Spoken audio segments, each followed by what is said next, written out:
International Islamic Research Center.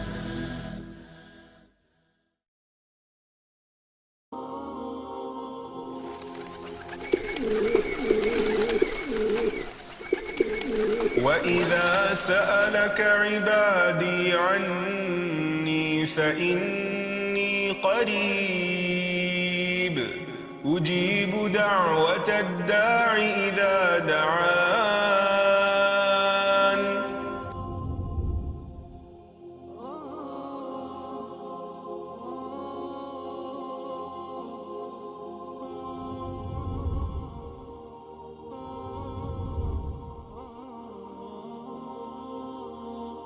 نحمده ونصلي على رسوله الكريم اما بعد فاعوذ بالله من الشيطان الرجيم بسم الله الرحمن الرحيم رب اشرح لي صدري ويسر لي امري واحلل عقدة من لساني يفقهوا قولي. ناظرین، پروگرام دعا کیجئے کے ساتھ آپ کی خدمت میں حاضر ہیں. آج ہم انشاءاللہ والدین کے لیے دعاؤں کے بارے میں بات کریں گے کہ ہم کس طرح ان کے لیے بہترین دعائیں کر سکتے ہیں، کیونکہ والدین وہ ہستی ہیں جن کے احسانات ہم پر سب سے زیادہ ہیں. ان کے احسانات کا بدلہ ہم چکا نہیں سکتے، لیکن ہاں ایک صورت ہے کہ ہم ان کے لیے زیادہ سے زیادہ دعائیں کریں، خصوصاً اس وقت جب وہ دنیا سے جا چکے ہوں اور ہم ان کے لیے کسی قسم کی کوئی جسمانی خدمت یا مالی خدمت یا کسی اور طریقے سے کوئی مدد ان کی نہ کر سکتے ہوں. اللہ سبحانہ وتعالیٰ کو دعا کرنا بہت پسند ہے. اللہ تعالیٰ فرماتے ہیں وَقَالَ رَبُّكُمُ ادْعُونِي أَسْتَجِبْ لَكُمْ، اور تمہارے رب نے فرمایا کہ مجھ سے دعا کرو، میں تمہاری دعا قبول کروں گا. تو اللہ سبحانہ وتعالیٰ نے خود ہمیں حکم دیا ہے کہ مجھ سے مانگو، تو ہمیں اللہ سبحانہ وتعالیٰ کی اطاعت کرتے ہوئے مانگتے رہنا چاہیے. اور ویسے بھی ایک اور آیت میں آتا ہے وَإِذَا سَأَلَكَ عِبَادِي عَنِّي، اور جب آپ سے میرے بندے میرے بارے میں پوچھیں، یعنی اللہ سبحانہ وتعالیٰ کے بارے میں کہ ہمارا رب کہاں ہے، ہم اس سے کیسے دعا کریں، تو آپ ان کو بتائیے فَإِنِّي قریب، میں تو قریب ہوں، بہت قریب، دور نہیں ہوں، بیچ میں کسی اور کو لانے کی ضرورت ہی نہیں، سب سے زیادہ تو میں ہی تمہارے قریب ہوں.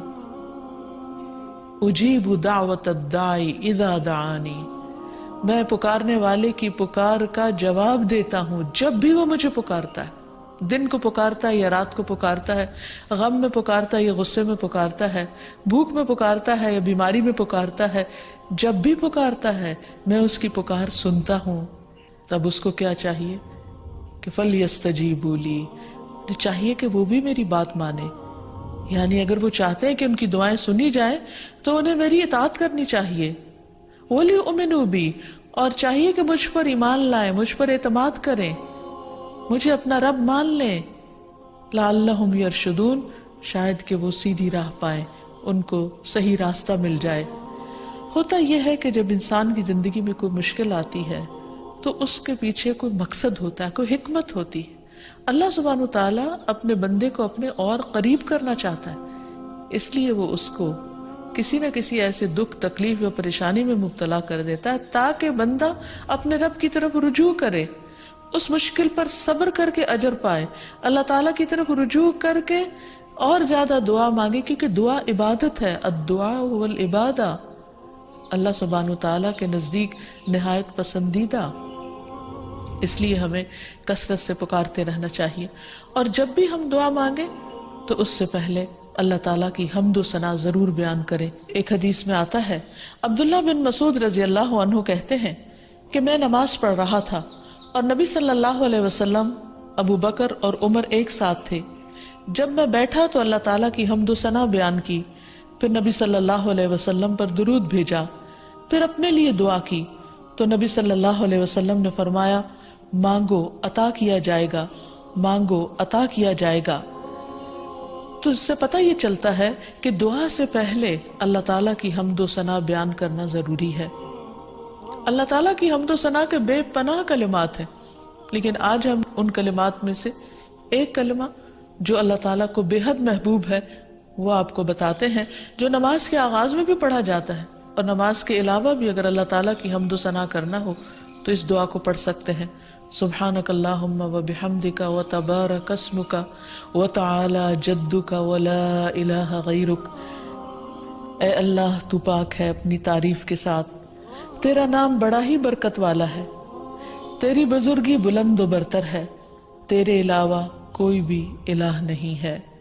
تو بہرحال والدین کے لیے دعا کرنے سے پہلے اللہ سبحانہ و تعالیٰ کی حمد و ثنا بیان کیجئے، پھر نبی صلی اللہ علیہ وسلم پر درود بھیجئے اور پھر اپنے ماں باپ کے لیے دعائیں کیجئے، کیونکہ یہ اللہ تعالیٰ کا حکم بھی ہے. وَقُلْ رَبِّ ارْحَمْهُمَا كَمَا رَبَّيَانِي صَغِيرًا.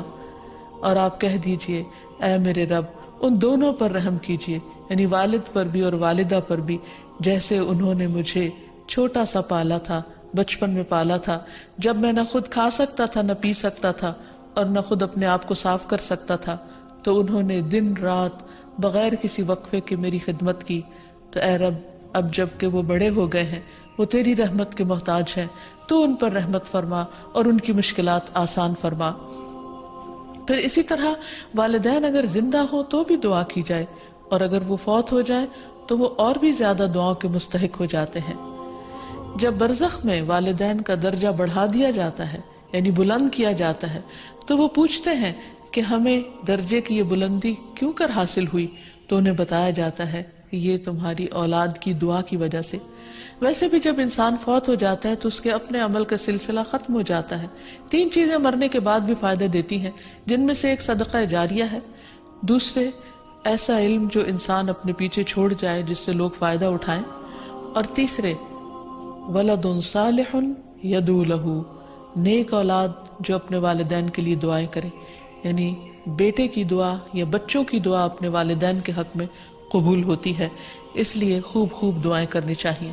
ہم دیکھتے ہیں کہ مختلف پیغمبر بھی اپنے رب سے اپنے والدین کے لیے دعائیں کرتے رہے ہیں، جن میں نوح علیہ السلام کی دعا ہے. وہ کہتے ہیں رب اغفر لی ولوالدی ولمن دخل بیتی مؤمنا وللمؤمنین والمؤمنات. اے میرے پروردگار مجھے بخش دے اور میرے والدین کو بخش دے اور ہر اس شخص کو جو میرے گھر میں مومن کی حیثیت سے داخل ہوا ہو ان سب کو بھی بخش دے. اسی طرح ابراہیم علیہ السلام کی دعا ہے ربنا اغفر لی ولوالدی وللمؤمنین یوم یقوم الحساب. اے ہمارے پروردگار مجھے، میرے والدین اور تمام مومنوں کو اس دن معاف کر دینا جس دن حساب لیا جائے گا. پھر اسی طرح ہم دیکھتے ہیں کہ صحابہ کرام اپنے والدین کے لیے دعائیں کیا کرتے تھے، جن میں خاص طور پر حضرت ابو ہریرہ کا ذکر ملتا ہے کہ وہ ایمان لے آئے تھے لیکن ان کی والدہ مشرکہ تھیں، اور وہ نبی صلی اللہ علیہ وسلم کے بارے میں ایسے کلمات کہہ دیتی جس سے ان کو بہت تکلیف ہوتی. تو ایک مرتبہ اسی طرح کے کچھ کلمات سن کر وہ روتے ہوئے نبی صلی اللہ علیہ وسلم کے پاس آئے، کہنے لگے کہ یا رسول اللہ صلی اللہ علیہ وسلم آپ میری والدہ کی ہدایت کی دعا کیجیے. بہرحال آپ صلی اللہ علیہ وسلم نے ہاتھ اٹھا دیے، ان کے لیے دعا کی، اور جب حضرت ابو ہریرہ واپس گھر پہنچے تو ان کی والدہ اسلام قبول کر چکی تھی. حقیقت یہ ہے کہ والدین کے لیے خود بھی دعا کرنی چاہیے اور دوسروں سے بھی دعا کی درخواست کرنی چاہیے. پھر اسی طرح ہم دیکھتے ہیں کہ ایک مرتبہ ابو ہریرہ جب اپنے وطن پہنچے تو بڑی اونچی آواز میں کہا اماں جان السلام علیکی ورحمۃ اللہ وبرکاتہ. انہوں نے جواب دیا وعلیک السلام ورحمۃ اللہ وبرکاتہ. پھر ابو ہریرہ کہنے لگے اللہ تعالیٰ آپ پر رحم فرمائے جیسا کہ آپ نے بچپن میں میری پرورش فرمائی. ان کی والدہ نے جواب دیا اے میرے بیٹے تمہیں بھی اللہ تعالیٰ بہترین جزا دے اور تم سے راضی ہو جیسا کہ تم نے میرے ساتھ بڑھاپے میں نیک سلوک کیا. حقیقت یہ ہے کہ ہم پر انسانوں میں سے سب سے بڑا احسان ہمارے والدین کا ہے. اللہ سبحانہ و تعالیٰ نے اپنے حق کے بعد سب سے بڑا حق ہمیں والدین ہی کا بتایا ہے. اللہ تعالیٰ نے بنی اسرائیل سے پکا عہد لیا تھا. قرآن مجید میں آتا ہے وَإِذْ أَخَذْنَا مِيثَاقَ بَنِي إِسْرَائِيلَ لَا تَعْبُدُونَ إِلَّا اللَّهَ وَبِالْوَالِدَيْنِ إِحْسَانًا. اور وہ وقت یاد کرو جب ہم نے بنی اسرائیل سے یہ پختہ عہد لیا کہ تم لوگ اللہ کے سوا کسی کی عبادت نہ کرو گے اور والدین کے ساتھ احسان کرو گے. تو حقیقت یہ ہے کہ والدین کے ساتھ احسان کرنا اس لیے ضروری ہے کہ ہم ان کا حق ادا نہیں کر سکتے جتنی وہ محبت کے ساتھ ہمیں پالتے ہیں. بچے والدین کی خدمت عزت کرتے بھی ہیں تو بعض اوقات مشکل میں پڑ کر بد دلی کے ساتھ، اس محبت کے ساتھ نہیں جو والدین کی محبت اپنی اولاد کے لیے ہوتی ہے، اور وہ ہر کام خوشی خوشی کرتے ہیں. والدین اپنے بچوں کے بڑا ہونے کی دعائیں مانگتے ہیں، لیکن جب والدین بوڑھے ہو جاتے ہیں تو بچے ان کے خیر و عافیت کے ساتھ دنیا سے رخصت ہونے کی دعائیں مانگتے ہیں. والدین میں سے بھی خاص طور پر ماں کا حق ادا کرنا اور بھی زیادہ ضروری ہے، کیونکہ باپ کے مقابلے میں بچے کی پیدائش، تعلیم اور تربیت میں ماں کا حصہ اور ہاتھ زیادہ ہوتا ہے، وہ تکلیفیں بھی زیادہ اٹھاتی ہے. اور والدین کے لیے دعائیں کرنے کے ساتھ ساتھ ان کے ساتھ ادب اور احترام کا سلوک بھی کرنا چاہیے، خواہ وہ مسلمان نہ بھی ہوں، خواہ وہ اللہ تعالیٰ کے فرما بردار نہ بھی ہوں. اس سلسلے میں ہم دیکھتے ہیں کہ حضرت اسما کی والدہ ان کے پاس آئیں جو کہ ابھی اسلام قبول نہیں کی تھی، تو وہ نبی صلی اللہ علیہ وسلم کی خدمت میں حاضر ہوئیں اور پوچھا کہ میری والدہ میرے پاس آئی ہیں اور بہت رغبت کے ساتھ مجھ سے ملنا چاہتی ہیں، تو کیا میں ان سے مل سکتی ہوں، ان کی مدد کر سکتی ہوں؟ تو آپ نے فرمایا تھا صلی امکی، تم اپنی ماں کے ساتھ صلہ رحمی کرو. اس بارے میں اللہ سبحانہ وتعالیٰ قرآن مجید میں بھی حکم دیتے ہیں کہ وَإِن جَاهَدَاكَ عَلَىٰ أَن تُشْرِكَ بِي مَا لَيْسَ لَكَ بِهِ عِلْمٌ فَلَا تُطِعْهُمَا وَصَاحِبْهُمَا فِي الدُّنْيَا مَعْرُوفًا، کہ اگر وہ تجھ پر دباؤ ڈالیں کہ تو میرے ساتھ کسی ایسی چیز کو شریک بنائے جس کا تجھے کچھ علم نہیں، تو تم ان کا کہنا نہ ماننا، البتہ دنیاوی معاملات میں ان کے ساتھ بھلا سلوک کرنا، ان کے ساتھ بھلائی کے ساتھ رفاقت کرنا، یعنی عمدہ طریقے سے، اچھے طریقے سے زندگی بسر کرنا. پھر اسی طرح خاص طور پر والدین کے ساتھ نرم سلوک کرنے کا حکم دیا گیا، کیونکہ والدین جو عمر میں بڑے ہوتے چلے جاتے ہیں یا جس طرح ان کی قربانیاں زیادہ ہوتی ہیں تو وہ اپنی اولاد سے زیادہ ایکسپیکٹ بھی کرتے ہیں، تو انہیں بچوں کی طرف سے ملنے والی چھوٹی سی تکلیف بھی بہت ناگوار ہوتی ہے. تو اس لیے خاص طور پر ایکسٹرا کیئر کی ضرورت ہے والدین کے ساتھ معاملہ کرتے وقت، یعنی گفتگو میں بھی، پوسچر میں، رویے میں، معاملے میں، ہر چیز میں نرمی برتنے کی ضرورت ہے. اس سلسلے میں اللہ تعالیٰ فرماتے ہیں وَاخْفِضْ لَهُمَا جَنَاحَ الذُّلِّ مِنَ الرَّحْمَةِ وَقُلْ رَبِّ ارْحَمْهُمَا كَمَا رَبَّيَانِي صَغِيرًا، اور ان پر رحم کرتے ہوئے انکساری کے ساتھ ان کے آگے جھکے رہو اور ان کے حق میں دعا کرو کہ اے میرے رب ان پر رحم فرما جیسا کہ انہوں نے بچپن میں مجھے محبت اور شفقت کے ساتھ پالا تھا. اس سلسلے میں ہمیں ایک روایت میں یہ بھی ملتا ہے، عبداللہ بن مسعود کہتے ہیں کہ ایک شخص نے نبی صلی اللہ علیہ وسلم سے پوچھا کہ کون سا عمل سب سے افضل ہے؟ آپ نے فرمایا وقت پر نماز پڑھنا اور والدین کے ساتھ نیکی کرنا، پھر اللہ کے راستے میں جہاد کرنا. یعنی سب سے پہلا کام نماز، اور پھر انسانوں میں سے والدین کے ساتھ حسن سلوک. لیکن عام طور پر والدین کو اولاد کے ساتھ شکایت ہی رہتی ہے، کیونکہ بعض اوقات لوگ نماز بھی پڑھ لیتے ہیں، صدقہ خیرات بھی کر لیتے ہیں، لوگوں کے ساتھ اچھی طرح بھی معاملہ کر لیتے ہیں، لیکن والدین کے ساتھ ان کا وہ شفقت اور محبت کا معاملہ نہیں ہوتا جس کو وہ ڈیزرو کرتے ہیں. آپ دیکھیں کہ آیت میں کتنی تاکید کے ساتھ کہا جا رہا ہے کہ وَاخْفِضْ لَهُمَا جَنَاحَ الذُّلِّ، کہ تم اپنے پر یعنی اپنے کندھے ان کے سامنے عاجزی اور انکساری کے ساتھ جھکا کے رکھو. یعنی جب ان کے سامنے بیٹھو یا کھڑے ہو یا بات کرو تو اس وقت بھی تمہارے اندر ایک خاص قسم کا جھکاؤ ہونا چاہیے. پھر اسی طرح یہ ہے کہ والدین کو اف تک کہنے کی اجازت نہیں. بعض اوقات انسان کا اپنے والدین کے ساتھ ڈس ایگریمنٹ ہو جاتا ہے، کسی بات پر اختلاف ہو سکتا ہے، وہ دین کا معاملہ ہو سکتا ہے، وہ دنیا کا معاملہ ہو سکتا ہے، وہ سوچ کا فرق ہو سکتا ہے، وہ جنریشن گیپ ہو سکتا ہے، وہ کوئی بھی چیز ہو سکتی، لیکن اس میں اولاد کو یہ حق نہیں دیا گیا کہ وہ والدین کے ساتھ بدتمیزی کرے. ہمارے دین نے ہمیں یہ سکھایا ہے کہ وَلَا تَقُلْ لَهُمَا أُفٍّ وَلَا تَنْهَرْهُمَا، کہ تم ان کو اف تک نہ کہو اور ان سے ڈانٹ کر بات نہ کرو. وَقُلْ لَهُمَا قَوْلًا كَرِيمًا، اور ان کے ساتھ جب بات کرو تو بہت عزت کے ساتھ کرو، احترام کے ساتھ کرو. پھر اسی طرح ان کے ساتھ سختی سے بات نہ کی جائے، ان کا نافرمان نہ بنا جائے. جیسے اللہ سبحانہ وتعالیٰ نے یحییٰ علیہ السلام کو یہ حکم دیا تھا، یا یحییٰ خذ الکتاب بقوہ وآتیناہ الحکم صبیا وحنانا من لدنا وزكاة وكان تقيا وبرا بوالديه ولم يكن جبارا عصيا. اللہ تعالیٰ نے یحییٰ علیہ السلام کو بچپن میں ہی حکم دیا کہ اے یحییٰ کتاب کو یعنی تورات کو مضبوطی سے پکڑ لو، اس پر مضبوطی سے عمل پیرا ہو جاؤ. اور ہم نے اسے بچپن میں ہی قوت فیصلہ عطا کی، اور ہم نے اسے اپنی مہربانی سے نرم دل اور پاک سیرت بنایا، اور وہ فی الواقع پرہیزگار تھے اور اپنے والدین سے ہمیشہ اچھا سلوک کرتے تھے. یہ قرآن مجید کی گواہی. اور کسی وقت بھی جابر اور نافرمان نہ ہوئے، یعنی انہوں نے کبھی بھی اپنے والدین کے ساتھ بدتمیزی نہیں کی، سختی نہیں کی، بد اخلاقی نہیں کی. پھر اسی طرح والدین کی نافرمانی کو حرام بھی قرار دیا گیا.